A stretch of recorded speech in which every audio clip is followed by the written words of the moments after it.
আমাদের কথা এমনই এক অনুষ্ঠান যেখানে আমরা সাধারণ মানুষের আনন্দ বেদনা বিরহ মিলন সংকটের গল্প শুনে থাকি।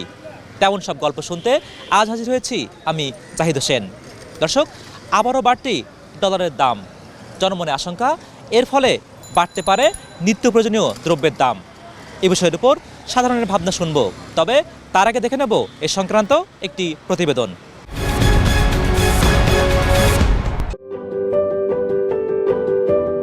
বেড়ে গেছে ডলারের চাহিদা।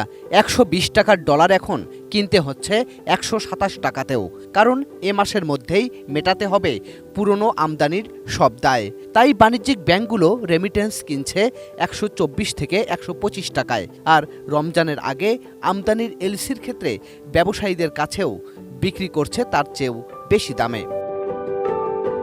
ডলার বাজারের এমন অস্থিরতায় বিপাকে ব্যবসায়ীরা। তাদের আশঙ্কা এর ফলে খাদ্য ও নিত্যপণ্যের দাম আরও বাড়তে পারে।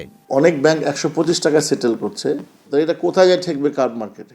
তো সুতরাং আমরা মনে করি যে আপনি ডলার স্ট্রং করেও আমরা কিন্তু মূল্যস্ফীতি থেকে বেরোতে পারবো না, কারণ আমাদের সব ইম্পোর্ট বেস, সব কিছুর দাম আবার বেড়ে যাবে।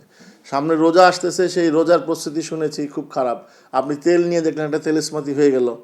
এই যে আমরা যে আনসার্টিনিটি প্রত্যেকটা প্রোডাক্টের ব্যাপারে, চিনি, তেল, আপনার গিয়ে চাল, ডাল, সমস্ত কিছু, পেঁয়াজ, তো এখান থেকে কবে আমরা বেরোতে পারবো আমরা জানি। এক্সপোর্টের পরিমাণ কম, এফডিআইয়ের পরিমাণ কম। আরেকটা সাইড হলো অবৈধ টাকা পাচার বন্ধ হয়েছে, এখনো হয় নাই। এটা আরেকটা সিগন্যাল।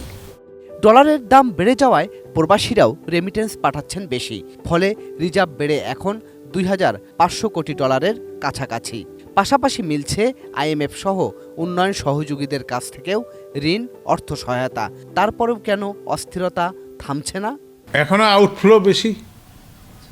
এখানে তো সিম্পল অ্যাকাউন্টিং, যেটা হলো যে আমি আইএমএফ থেকে ধরেন 2 বিলিয়ন পেয়েছি মনে হয়, তো সেটা দিয়ে আপনার এখানে নেগেটিভ ফিগারটা একটু ভালো হয়েছে। আবার আরেকখান দিয়ে যাইয়া আপনি আটকে গেছেন। আপনার যখন এফডিআই আসে নাই, তারপরে আপনার এই যে ফরেন লোনের পরিশোধ করতে হচ্ছে, ইনস্টলমেন্ট ডিউ হয়ে গেছে। আপনি জানেন এসালামও একটা বড় সরবরাহকারী ছিল, তার বিজনেসের অবস্থা 12টা বেজে গেছে, কিন্তু এই শূন্যস্থান পূরণ করার মতো ক্যাপাবিলিটি কি অন্য আমাদের স্টেক হোল্ডারদের আছে কিনা, সেটা একটা ভাবার বিষয়। তা না হলে টিসিবিকে কার্যকর করতে হবে বা অন্য কাউকে দিয়ে ছোটো ছোটো উদ্যোক্তাদের আনাতে হবে। আরেকটা বিষয় যে বড় বড় ব্যবসায়ীর মনোপলি সব কিছু ভেঙে দিতে হবে, তা না হলে সরকার এদের কাছে জিম্মি হয়েই থাকবে। আন্তর্জাতিক মুদ্রা তহবিল বা আইএমএফ ডলারের দাম বাজার ভিত্তিক করার শর্ত দিয়েছে আগেই, আর বাংলাদেশ ব্যাংক বলছে বাজার পর্যালোচনা করেই পরবর্তী সিদ্ধান্ত নেওয়া হবে। নতুন বাংলাদেশ হবে সবাইকে নিয়ে, কাউকে বাদ দিয়ে না। গোলাম কাদের রবু, এটিএন নিউজ, ঢাকা। দর্শক, প্রতিবেদনটি দেখলাম, এবার চলুন শুনে আসি এ বিষয়কে ঘিরে কি ভাবছেন সাধারণ মানুষ। অন্তর্বর্তীকালীন সরকারের প্রতি মানুষের অনেকটা আশা ছিল এবং তারাও সেই হিসেবে কাজ করতেছে, কিন্তু সেটা এখন ওই প্রান্তিক মানুষ বা ওই সাধারণ মানুষের কাছে এখনও পৌঁছাইতেছে না এবং তারা সেটা এখনও বুঝতেছে না। তারা আসলে সংস্কার বলতে যেটা বোঝে যে নিত্য প্রয়োজনীয় জিনিসপত্রের দাম কমে আসবে এবং তাদের হাতের নাগালে চলে আসবে এবং তাদের কাছে সহজলভ্য হবে, তারা এটাকেই বোঝে। আমার কাছে মনে হয় অন্তর্বর্তীকালীন সরকার যদি এটা নিয়ে কোনো উদ্যোগ নেয়, তাহলে হয়তো তারা যে সংস্কার করতেছে এটা আরও দ্রুত স্পষ্ট হয়ে উঠবে। এবং এই সরকার যেহেতু ওই ধরনের বড় সিন্ডিকেট বা অনেক কিছু মেনটেন করতে হচ্ছে না, এই সরকারকে খুব সহজে চাইলে এইগুলো বাদ দিয়ে বা অনেক সহজে ডলারের রেটটা যাতে কমানো যায় বা এক্ষেত্রে তারা কার্যকরী অর্থনৈতিক কমিশন যাদের আছে সেক্ষেত্রে তারা সিদ্ধান্ত নিয়ে বা একসাথে পরামর্শ করে জিনিসটা তারা নিয়ন্ত্রণে নিতে পারলে জনসাধারণের যে জিনিসপত্রের মূল্যে যে একটা আমরা ঊর্ধ্বগতি দেখছি সেটা হয়তো বা খুব সহজেই নির্মূল করা সম্ভব হবে। জিনিসের দাম বাড়িয়া মানে আমার অকুলান বাড়ছে, গরিব মানুষ চলতেই খুব কষ্ট হচ্ছে। আমি বললাম না, আমার মতো যে কয়জন আছে সবাই একরকমই চলতেছে। যেই পয়সা রুজি করি ঘরে নিয়ে বাজার করে ঘরে থাকে না।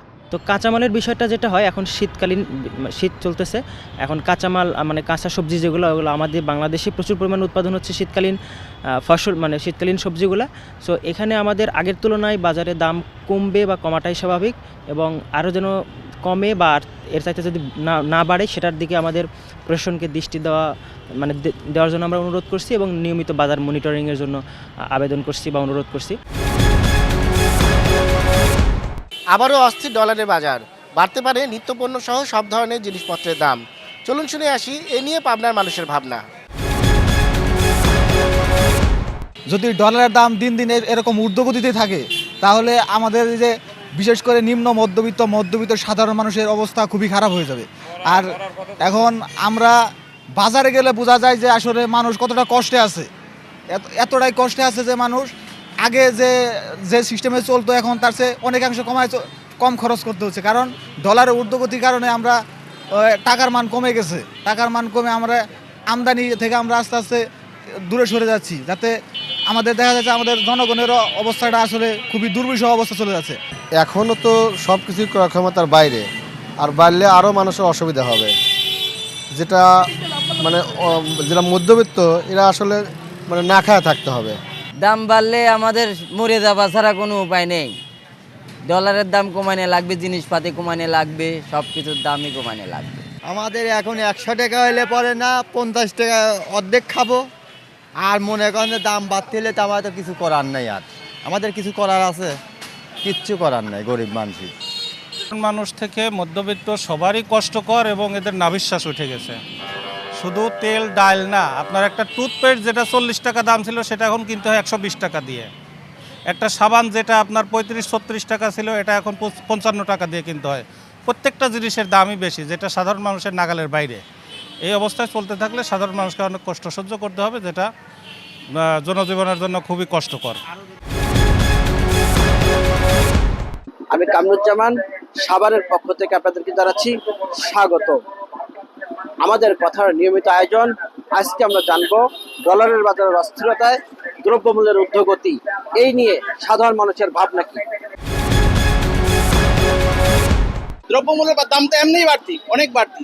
এখন আবার ডলারের দাম যেহেতু বাড়ছে, তো দ্রব্যমূল্য দাম তো আরো বাড়তে হবে। তো সেই পরিপ্রেক্ষিতে যদি সরকার একটা ভর্তুকির ব্যবস্থা করতো তাইলে হয়তো জনগণ একটু সস্তা জিনিস কিনতে পারতো।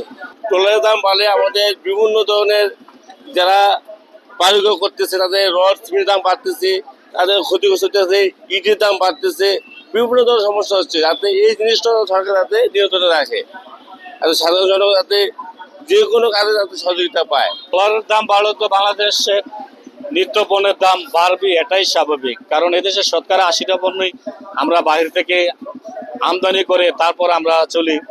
তো এখন যদি এই অবস্থা চলতে থাকে, আমরা যে সাধারণ মানুষ আসছি, আমার মনে হয় যে আমাদের আসলে বাঁচার কোনো উপায় নাই। আমরা সাধারণ পাবলিক আসলে ওনাদের উদ্যোগটা বুঝতে পারি না, ওনারা কি করতে চাচ্ছে বা কি করবে। হ্যাঁ, এই জিনিসটা আসলে আমরা যারা সাধারণ পাবলিক আমরা তারা তেমনটা বুঝি না। এবং ওনাদের আসলে সবকিছু ক্লিয়ার করা উচিত যে আসলে কেন দাম বাড়তেছে বা সমস্যাটা কোথায়। এটা আমরা সাধারণ মানুষ আসলে জানতে পারি। ডলারের দামটা কেমনি স্থিতিশীল রাখা যায় সেই ব্যবস্থা করা হবে। আমাদের কথার আজকের আয়োজন এ পর্যন্তই। আগামী পর্বে নতুন কোনো জনগুরুত্বপূর্ণ বিষয় নিয়ে আবারও হাজির হব এটিএন নিউজের পর্দায়। সে পর্যন্ত ভালো থাকুন, সুস্থ থাকুন, সাথে থাকুন এটিএন নিউজের।